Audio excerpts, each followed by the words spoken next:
because is your usual suspect. Welcome back to yet another live broadcast on your favorite football updates channel. It's a pleasure to be back with you every single morning, every beautiful morning that we manage to get on here and speak the latest in regards to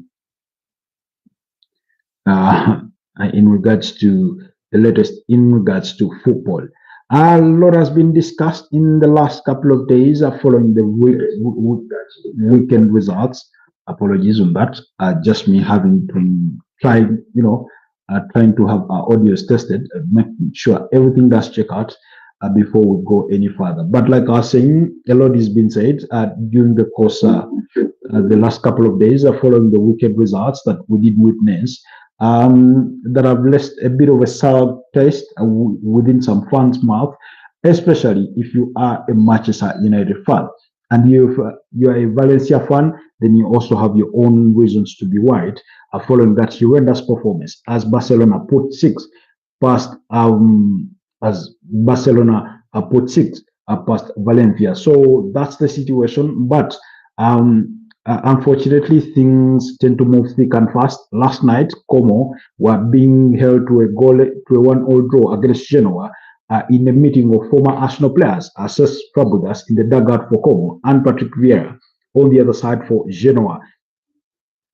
So those are things that I did transpire in the night. Excuse me. So yeah, action does continue. And this time around, it's going to be in the UEFA Champions League. Contrary to what most of you are accustomed to, in the sense that oftentimes the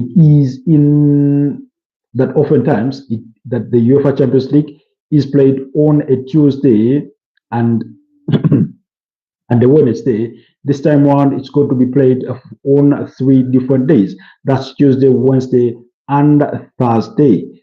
So please take care or take note of some of those new changes or that kind of new change, because you may need it.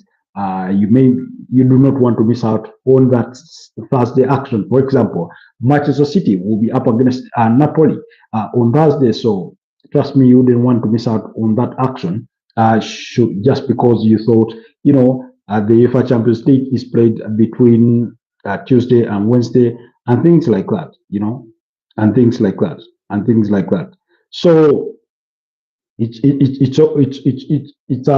something that I thought you guys should take note of. Hi. So where do we start it all? Like I said, without wasting any further ado, everything is going to be on the UEFA Champions League. That's where action begins. And games will come.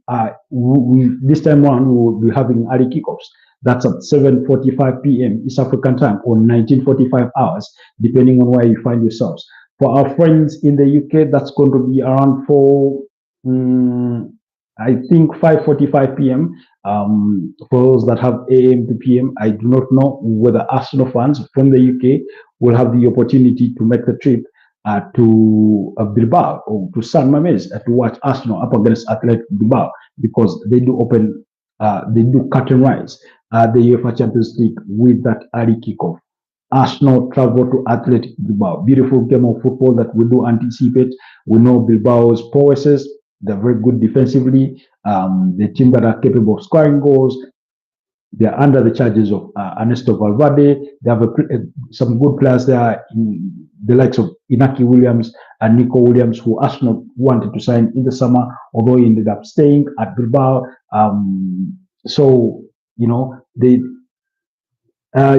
You look at their squad, and Unai Simon, the goalkeeper, very, very good goalkeeper. Dan Vivian, this one who got himself a red card in that first leg at the semifinals of the UEFA Europa League last season out. That was against Manchester United.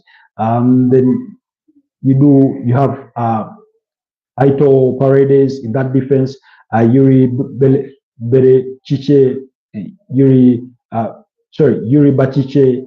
You have Mikel Juaregeza.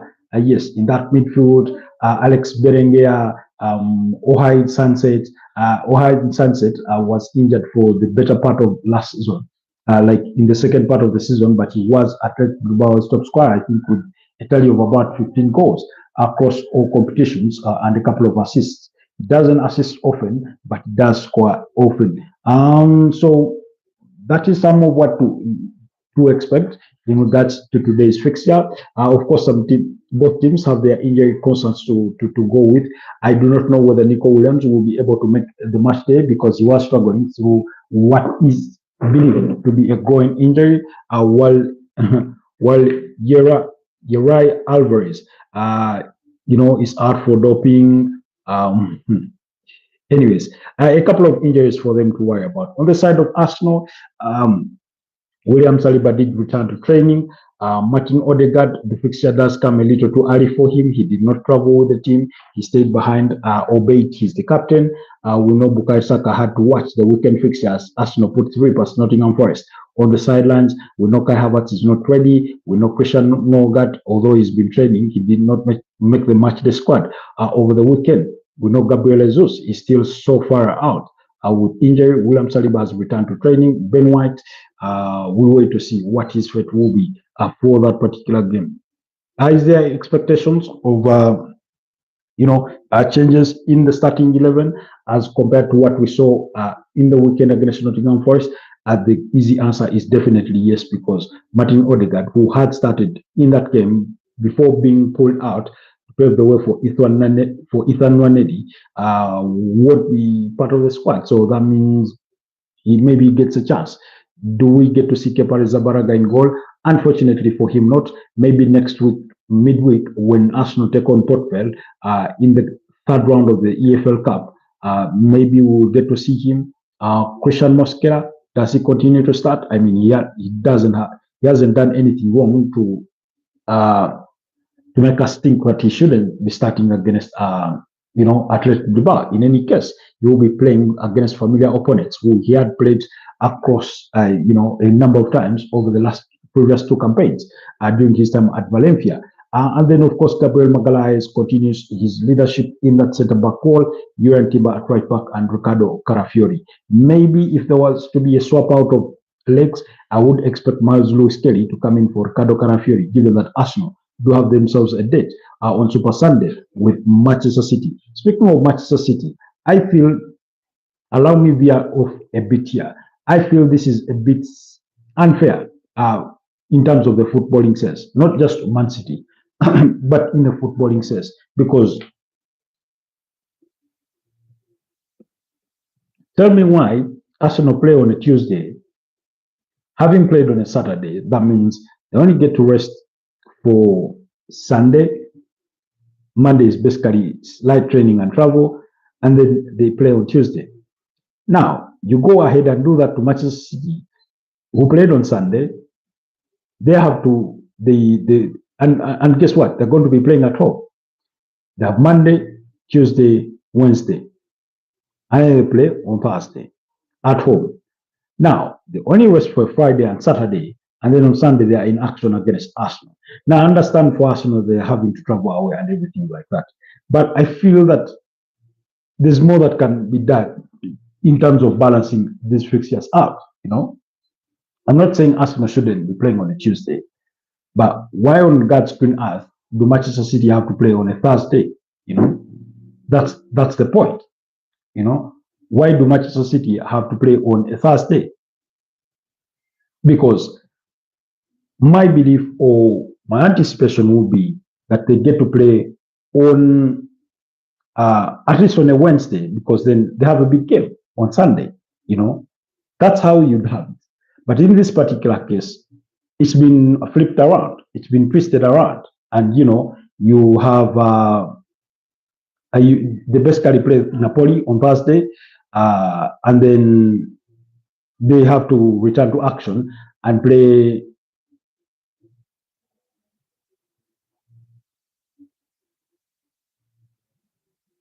Excuse me, guys. I do have an emergency. Give me a second. Give me a second.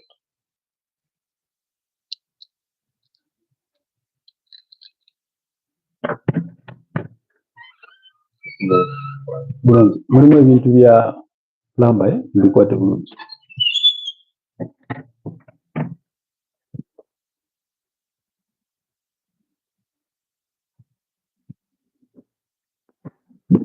apologies on that one. Was very, very unavoidable. I even considered canceling the broadcast, but maybe not. Maybe not. Anyways, I will continue. We'll continue. These things tend to happen.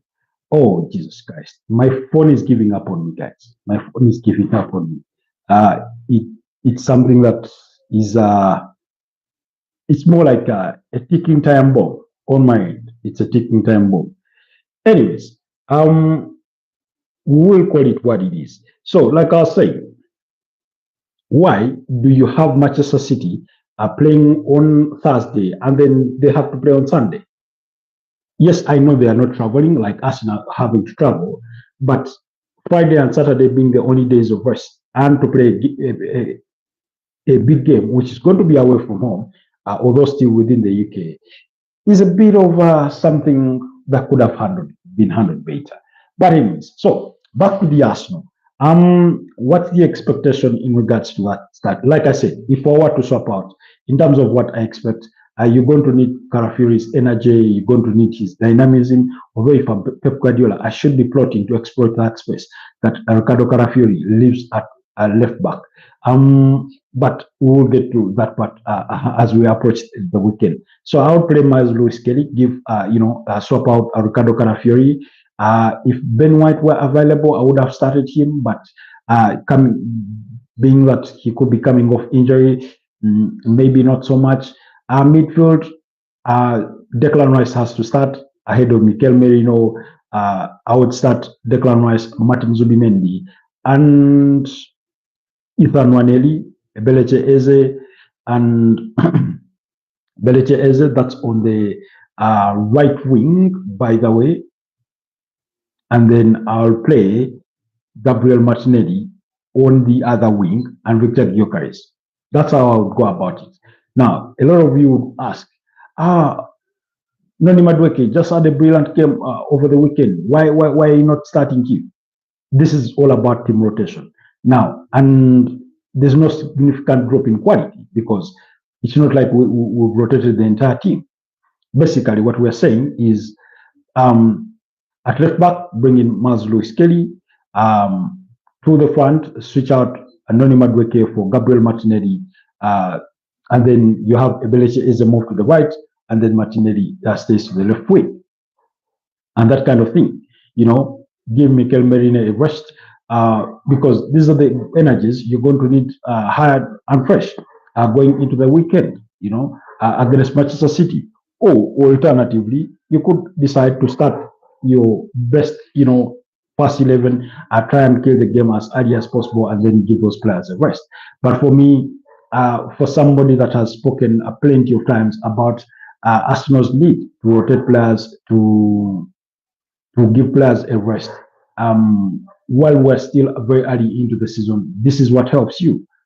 Player rotation, making sure that players are well rested to be giving you that energy, that 100% performance, because after that, for example, we know that against Portugal, there will be another round of rotation.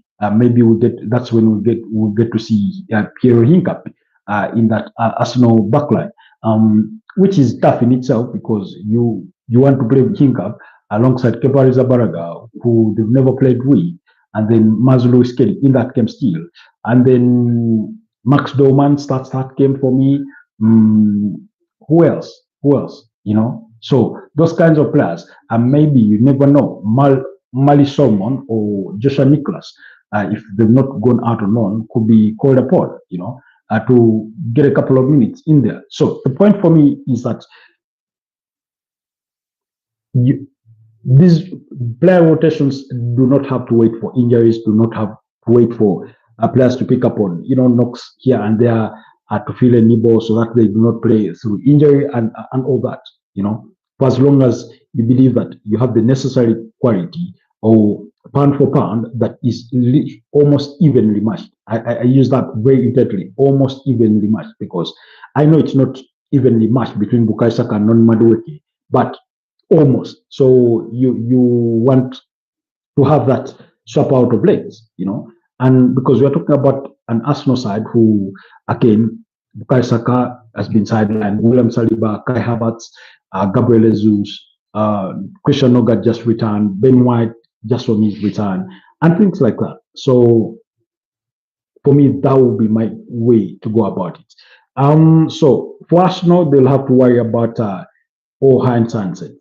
Very, very good player. Very, very good player. In fact, I thought Premier League teams would try and make a move for him in this transfer window. Mikel Juarez, in that midfield. Very, very good player. So, and then Inaki Williams. And then Marouane Sanadi, but very, very good team. However, I still expect Arsenal to go away to Athletic Bilbao and win the game by at least 2-1. That will be my prediction. In the other early kickoff, PSV Eindhoven will be taking on Union St. Golici in the other game, and then Benfica. That's to complete the fixtures that kick off at 7:45 p.m. And then Benfica will be up against Quarabag. That action will be equally on. And then, excuse me. Yes, and then all the other games will be coming at 10 p.m. East African time, including Tottenham Hotspurs at home against Villarreal, while Real Madrid will be at home against Olympique Marseille. Juventus Juventus are at home to Borussia Dortmund, while Qarabag FK travel to Portugal to face off with Benfica. Those are the fixtures that will be coming on your way on Tuesday.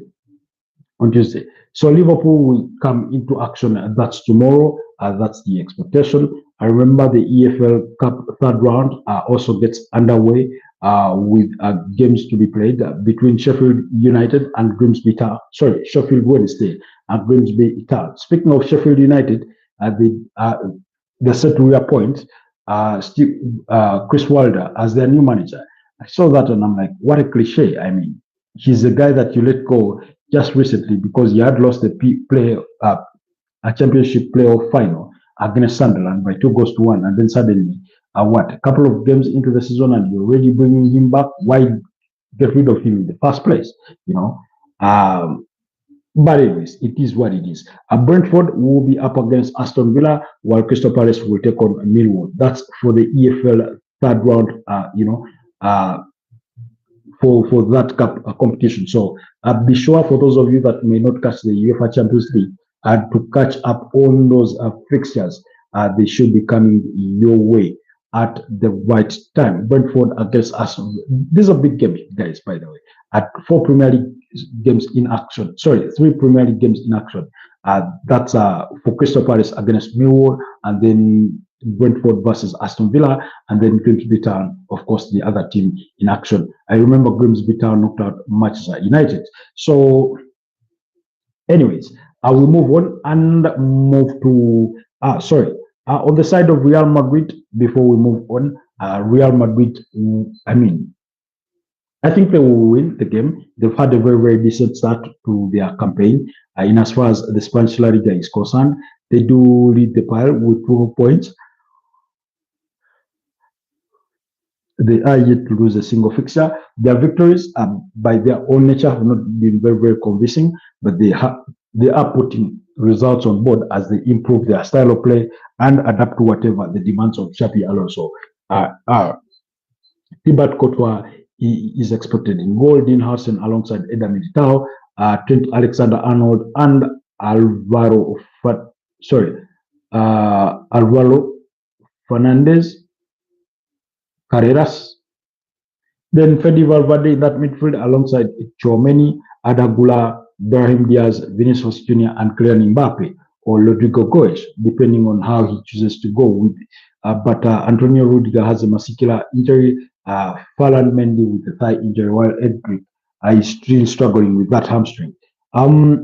So on the side of Olympique Marseille, remember they did reunite back with Pierre-Emerick Aubameyang after he left the Saudi Pro League Players like Mason Greenwood are those that they will look to try and hurt that Real Madrid side. Timothy Weah, who they signed from Juventus, Bilal Nadi, those are some of the players that they are going to be looking at for the gaffer in Roberto De Zerbi to lead his team out against Xabi Alonso's Real Madrid. Then Juventus versus Borussia Dortmund, another big game, although Juventus coming from the weekend where they managed to beat up against Inter Milan by 4-3. Christian Chivu, yet to convince us that he is really, really capable of taking Inter Milan beyond the heights that Simone Inzaghi had made them reach. But nonetheless, you do expect that it will be a very, very beautiful encounter between Igor Tudor and Niko Kovac. Remember, Niko Kovac is the man in the dugout for that Borussia Dortmund side, who did sign Canary Chukwuemeka from Chelsea, and what's his name? Anselmon on loan from Chelsea still, Fabio Silva from Wolves. They do have Agrise, they're leading the lines. I think is a very, very important player for them. Karim Adeyemi, Job Bellingham in that midfield, they are all capable of scoring the goals. So let's wait on and see. On the other side, Kenan Yildiz is a player that Dortmund will want to keep their eyes on. Pierre Kalulu, Weston McKennie,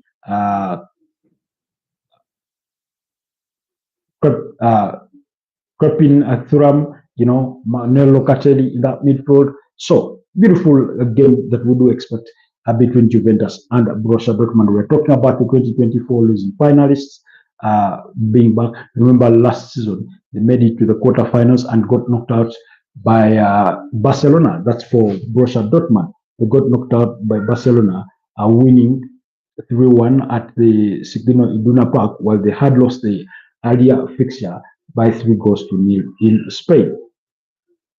Then, okay, let's see what will be on the menu for Wednesday. Excuse me. On the menu for Wednesday, Olympiacos will be up against Paphos FC. Slavia Praha will take on Bodo Glimt. That's for the early kickoffs. And then Ajax will take on Inter Milan. Bayern Munich will be up against Chelsea in a must-watch fixture. While at the same time, that's at 4 p.m. Liverpool will be up against Atletico de Madrid. And then Paris Saint-Germain will be at home to Atlanta. So much entertainment that will come on Wednesday. All those 3 fixtures, actually the 4 fixtures, are literally a must-watch. Inter Milan, Ajax. I know Ajax is not the same team that we saw possibly in 2018, 2019, and during that spell. But Chelsea Bayern, very, very good game. The 2012 finalists. Chelsea going on to win their first UEFA Champions League title when they beat up against Bayern Munich. Liverpool, the 2019 UEFA Champions League final winners, against the 2016 losing finalists of Atletico de Madrid, who have had their fair share of struggles within the competition. And then the reigning champions in Paris Saint-Germain taking on Atlanta, who then were under the charges of Gian Piero Gasperini, who was since left to join AC Roma, were winners of the UEFA Europa League in 2023. So they are a capable team. Not evenly matched with PSG, but a very, very capable team.